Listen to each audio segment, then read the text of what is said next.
जय सिया राम, जय हनुमान। आज हम आप लोगों को एक और सत्य घटना से परिचित करवाने वाले हैं और ये सत्य घटना राम नाम का जाप करने वाले जितने भी साधक हैं उनके लिए बहुत बहुत महत्वपूर्ण है। आज हम इस वीडियो में बात करेंगे कि अगर कोई भक्त को, राम जी के साधक को या फिर अन्य किसी साधक को गाली देता है, उनके बारे में गलत सोचता है या फिर उनके साथ मारपीट करता है तो उसके साथ क्या हो जाता है। आज इस विषय पर हम इस वीडियो में चर्चा करेंगे और एक घटना के माध्यम से आपको हम इस बारे में समझाएंगे। ये घटना हमारे पास की ही है। हमारे पास में एक गांव है, वहां पर एक नास्तिक प्राणी जिसे बोलते हैं वो रहते थे। वो भगवान का जो भी नाम जाप करते थे या फिर भगवान की पूजा अर्चना करते थे, उनकी बुराई किया करते थे। बस उनके मुंह से ये ही निकलता था कि बड़ा भक्त बन रहा है, पत्थर को पूजता फिरता है, क्या कर लेगा। यानी कि उसके मुंह से हर समय अनर्गल बातें राम भक्तों के प्रति निकलती थी। अगर कहीं पर कीर्तन हो रहा होता था, उस कीर्तन में जाके वह कुछ ना कुछ विघ्न फैलाता था। यानी कि भगवान के नाम को वह ठीक तरह से होने नहीं देता था। यानी कि भगवान के नाम से एक तरह से उसे घृणा थी, भगवान से उसे घृणा थी। भगवान के भक्त उससे बच के रहते थे, क्योंकि भगवान के भक्त तो सहनशील होते हैं, वो सभी की बातों को सुनते हैं। सब बातों को सुनकर वो अपनी भक्ति को आगे बढ़ाते हैं और अपने कार्यों को करते हैं। जो कर रहे हैं उसको करते रहते हैं। सब बातें अच्छी हो या बुरी हो, उन सबको हंसते हंसते सहन करते हैं। यही भक्त की पहचान होती है। जब कुछ समय बाद उनकी शादी हुई और उनके यहां पर 2 पुत्र पैदा हुए।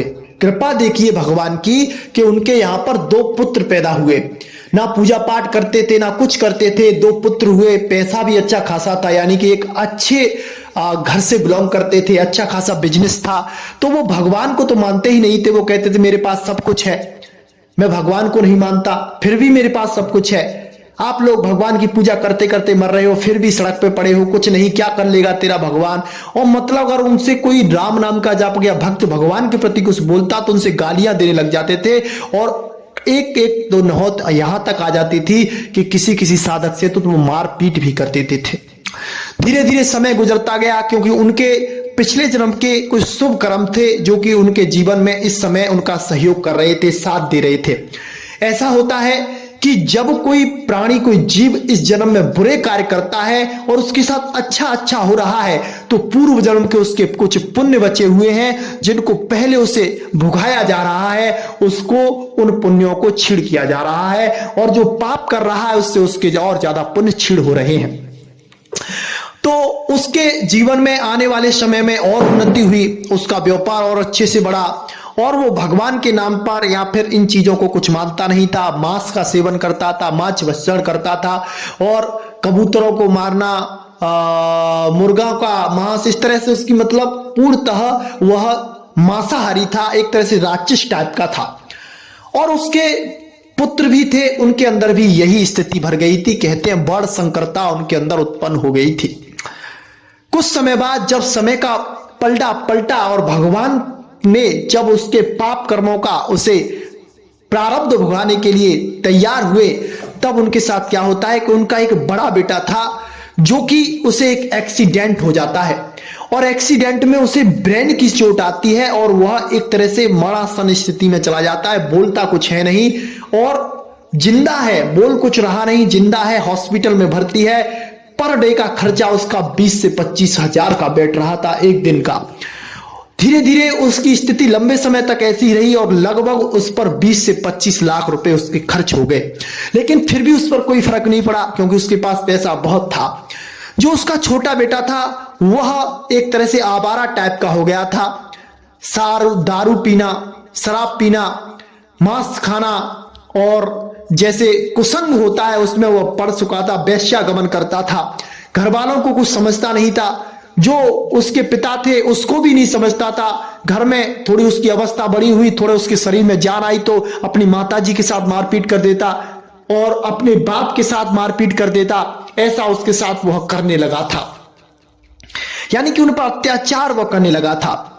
एक बार क्या होता है कि वह किसी कि लड़की के चक्कर में पड़ जाता है और उस लड़की को भगा के ले जाता है।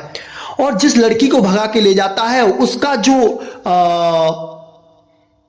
पिता था वो भी बहुत अच्छे खानदान से था, लेकिन वह भगवान को मानने वाला था। तो उसने अपनी पूरी शक्ति लगाई, उस पर केस कर दिया, उसके परिवार पर तरह तरह की उसने जो भी उससे बना वो सब कर दिया। उसमें उसका लगभग 3 से 4 बीघे पक्के जमीन चली गई।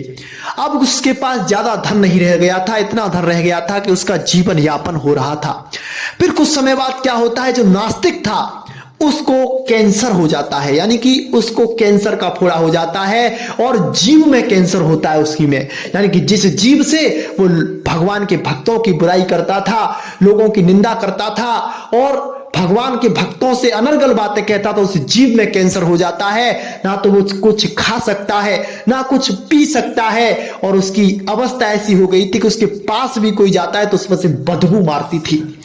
उस स्थिति में वो पहुंच गया था और उसके जितना भी कमाया धन था वो सब कुछ उसकी दवाई पर, कुछ केस में, कुछ उसके बेटा जो बीमार हुआ था उस पर खर्च हो चुका था और वह सड़क पे आ गया था।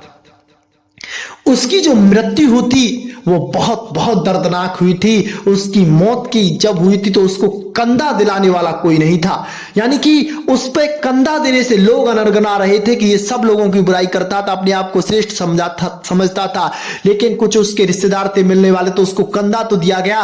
लेकिन क्या हुआ, जब उसकी चिता जलाई गई थी तो उसकी चिता जब जल ही पाई थी तो ऊपर से बारिश हो गई, तो उसकी जो चिता थी बारिश से भीग गई थी और उसका जो आधा शरीर जल पाया था, आधा शरीर रह गया था। आधे शरीर को रात्रि में कुत्ते, भेड़िए जो भी होते हैं उन्होंने उसको खाया था। उसकी वो दुर्गति हुई थी जिस दुर्गति के बारे में सोचकर ही रोंगटे खड़े हो जाते हैं।